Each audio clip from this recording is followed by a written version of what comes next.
Iran, Israel এবং নিরীহ ফিলিস্তিনিদের মাঝে ভয়াবহ যুদ্ধ চলছে। আর এই মুহূর্তে আমাদের হাতে এসেছে যুদ্ধের সবথেকে গুরুত্বপূর্ণ তাজা আপডেট সংবাদ। প্রথমেই জানাবো দখলদার ইসরায়েলি বর্বরতার আরেক চিত্র। ত্রাণ নিতে যাওয়া ফিলিস্তিনিদের উপর গুলিবর্ষণ, হতাহত 250।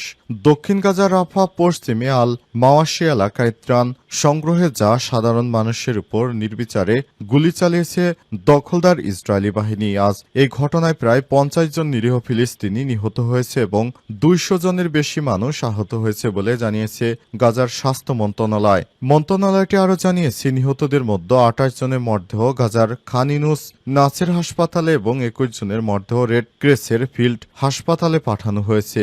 আহতদেরকেও বিভিন্ন হাসপাতালে পাঠানো হয়েছে।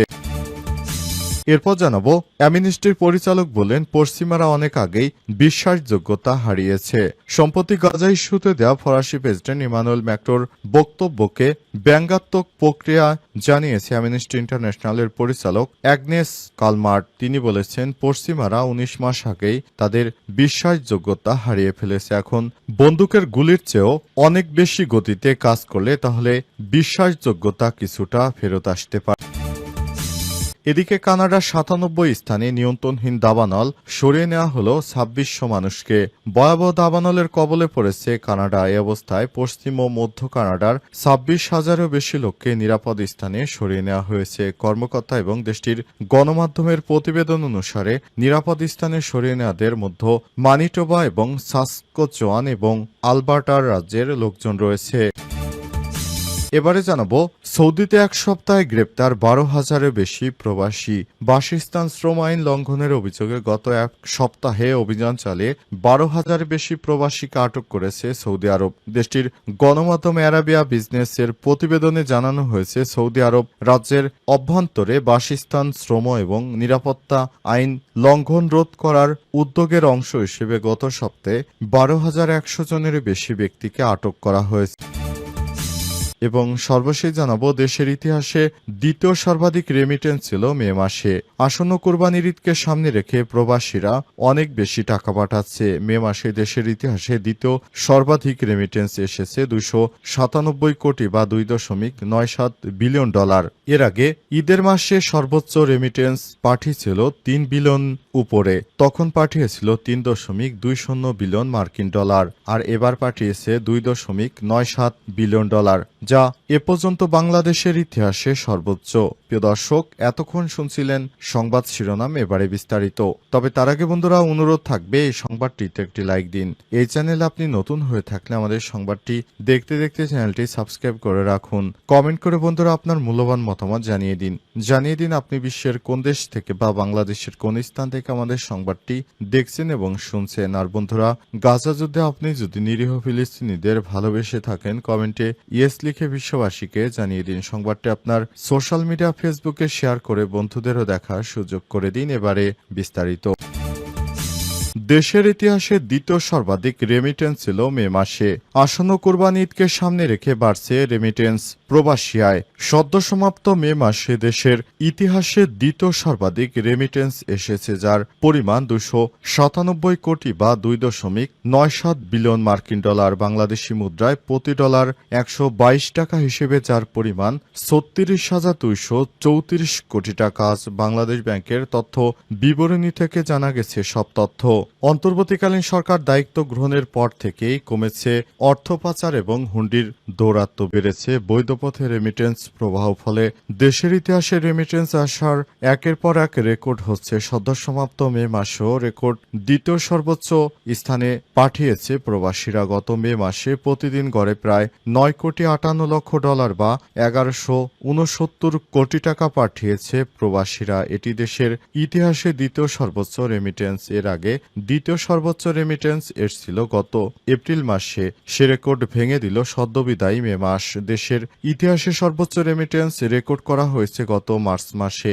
সে মাসে $3.29 বিলিয়ন রেমিটেন্স পাঠিয়েছে প্রবাসীরা। আজ বাংলাদেশ ব্যাংকের তথ্য বলছে অন্তর্বর্তীকালীন সরকার দায়িত্ব নেওয়ার পর প্রতি মাসে 2 বিলিয়ন ছাড়াচ্ছে রেমিটেন্স। এখন পর্যন্ত চলতি অর্থ বছরে জুলাই থেকে মে প্রথম 11 মাসে মোট 8,750 কোটি 70 লাখ লাখ ডলারের রেমিটেন্স এসেছে দেশে, যা 2023-24 অর্থবছরের প্রথম 11 মাসে জুলাই মে এসেছে 2,137 কোটি 40 লক্ষ ডলার। সেই হিসেবে গত অর্থবছরে একই সময়ের চেয়ে চলতি অর্থবছরে প্রথম 11 মাসে 6.13 বিলিয়ন ডলার বা 613 কোটি 30 লাখ ডলারের বেশি রেমিটেন্স এসেছে বাংলাদেশে।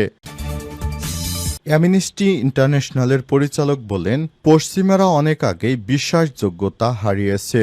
সম্প্রতি গাজা ইস্যুতে দেয়া ফরাসি প্রেসিডেন্ট ইমানুয়েল ম্যাক্রোর বক্তব্যের ব্যঙ্গাত্মক প্রতিক্রিয়া জানিয়েছে অ্যামনেস্টি ইন্টারন্যাশনালের পরিচালক অ্যাগনেস্ট ক্যালমার্ট। তিনি বলেছেন, পশ্চিমারা 19 মাস আগেই তাদের বিশ্বাসযোগ্যতা হারিয়েছে। ক্যালমার্ট আজ সামাজিক যোগাযোগ মাধ্যম টুইটারে এক পোস্টে এই মন্তব্য করেছেন। তিনি লিখেছেন, ম্যাক্রো সতর্ক করেছেন যে ইউক্রেন ও গাজার যুদ্ধের কারণে পশ্চিমারা তাদের বিশ্বাসযোগ্যতা হারাতে পারে। সত্যি কি তাই? গাজায় ইসরায়েলি আগ্রাসনে পশ্চিমাদের জড়িত থাকার ফলে বা এর প্রতিক্রিয়ায় নীরব থাকার ফলে তারা তো 19 মাস আগেই তাদের বিশ্বাসযোগ্যতা হারিয়ে ফেলেছে। অ্যামনেস্টির পরিচালকের মতে সেই বিশ্বাসযোগ্যতা পুনরুদ্ধার করার জন্য শব্দের চেয়ে অনেক বেশি কিছু করা প্রয়োজন। এদিকে ব্রিটিশ সরকার তাদের 6টি অস্ত্র কারখানায় 1.5 বিলিয়ন পাউন্ড বা $2 বিলিয়ন ব্যয় করবে এবং যুক্তরাষ্ট্র থেকে পারমাণবিক অস্ত্র বহন ও নিক্ষেপ করতে সক্ষম যুদ্ধ বিমান কিনবে বলেও জানিয়েছে রয়টার্স। এক প্রতিবেদনে বলা হয়েছে, ব্রিটেনের প্রতিরক্ষা মন্ত্রণালয় জানিয়েছে তারা যুক্তরাজ্যের তৈরি 7,000 দূরপাল্লার অস্ত্র কিনবে। ব্রিটিশ প্রতিরক্ষা সচিব জন হিলির মতে, ইউক্রেনের সঙ্গে রাশিয়ার যুদ্ধ থেকে শেখা কঠিন শিক্ষা তাদের এই শিক্ষাই দিয়েছে যে সামরিক বাহিনীকে আরও শক্তিশালী করে তুলতে হবে, তা না হলে রাশিয়ার সঙ্গে তারা কখনোই জিততে পারেনি আর ভবিষ্যতে পারবে না। কানাডার 97 স্থানে নিয়ন্ত্রণহীন দাবানল সরিয়ে নেওয়া হল 2600 মানুষকে।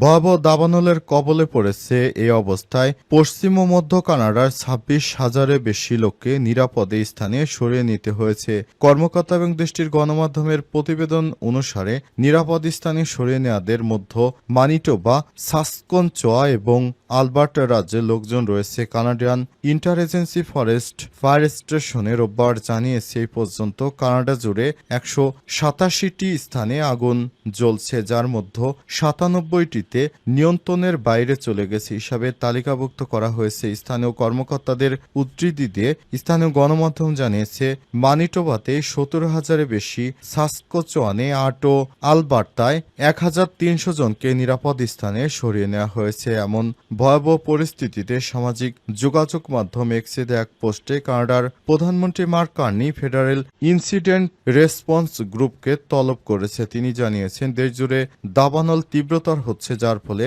লোকদের অন্যত্র সরিয়ে নেওয়া এবং সামরিক সহায়তা প্রয়োজন হচ্ছে। কার্নি আরও বলেছেন, মানিটোবাতে বিমান স্থানান্তর সহায়তা করার জন্য কানাডিয়ান সশস্ত্র বাহিনীর সদস্যদের মোতায়েন করা হয়েছে। অবস্থায় পরিস্থিতি খুবই উদ্বেগজনক অবস্থায় রয়েছে। ইসরায়েলি বর্বরতা আরেক চিত্র। ত্রাণ নিতে যা নিরীহ ফিলিস্তিনিদের উপর গুলিবর্ষণ, হতাহত 250 জন। দক্ষিণ গাজার রাফার পশ্চিমে আল মাওয়াশি এলাকায় ত্রাণ সংগ্রহ করতে যা সাধারণ মানুষের উপর নির্বিচারে গুলি চালিয়েছে দখলদার ইসরায়েলি বাহিনী। আজ এই ঘটনায় প্রায় 50 জন নিরীহ ফিলিস্তিনি নিহত হয়েছে এবং 200 জনের বেশি মানুষ আহত হয়েছে। গাজা স্বাস্থ্য মন্ত্রণালয় বিষয়টি নিশ্চিত করেছে। মন্ত্রণালয়ের আরও জানিয়েছে, নিহতদের মধ্যে 28 জনের মরদেহ গাজার খান ইউনুসের নাসের হাসপাতাল এবং 21 জনের মরদেহ রেড ক্রিসেন্ট ফিল্ড হাসপাতালে পাঠানো হয়েছে। আহতদের অধিকাংশই ইসরায়েলি গুলিবর্ষণে জখম হয়েছে। প্রত্যক্ষদর্শীরা জানিয়েছে, এদিন ভোর থেকেই আমেরিকান বেসরকারি সংস্থা গাজা হিউম্যানিটেরিয়ান ফাউন্ডেশন পরিচালিত একটি ত্রাণ বিতরণ কেন্দ্রে প্রচুর মানুষ জড়ো হয়। তবে লোকজন যখনই এই কেন্দ্রের কাছাকাছি পৌঁছেছে তখনই ইসরায়েলি সামরিক যানবাহনগুলো থেকে তাদের লক্ষ্য করে গুলি চালানো হয়েছে। এমনকি ড্রোন থেকেও বিস্ফোরক ফেলতে শুরু করে, যার ফলে ব্যাপক হতাহতের ঘটনা ঘটে। এক চিকিৎসা কর্মকর্তারা বলেছেন, ত্রাণ বিতরণ কেন্দ্রের আশপাশে পরিস্থিতি ছিল চরমে বিপজ্জনক। সেখানে উপযোজ্য গুলিবর্ষণের কারণে অ্যাম্বুলেন্স গুলো আহতদের কাছে পৌঁছাতে পারছিল না, অনেককে ঠেলাগাড়িতে করে সরিয়ে নিতে হয়েছে। একই সময় গাজার কেন্দ্রস্থলে নেটজারিম করিডোরের কাছে আরেকটি আমেরিকান ত্রাণ কেন্দ্রের দিকে আসা সাধারণ মানুষের উপর ইসরায়েলি সেনারা গুলি চালিয়েছে বলে জানায় আরও কয়েকজন প্রত্যক্ষদর্শীরা। নুসেরাত শরণার্থী শিবিরে আল আওদা হাসপাতালে চিকিৎসা সূত্র থেকে জানা গেছে, বুরেইস শরণার্থী শিবিরের কাছে ইসরায়েলি বাহিনী গুলিতে অন্তত একজন নিরীহ ফিলিস্তিনি নিহত এবং 20 জন গুরুতর আহত হয়েছে।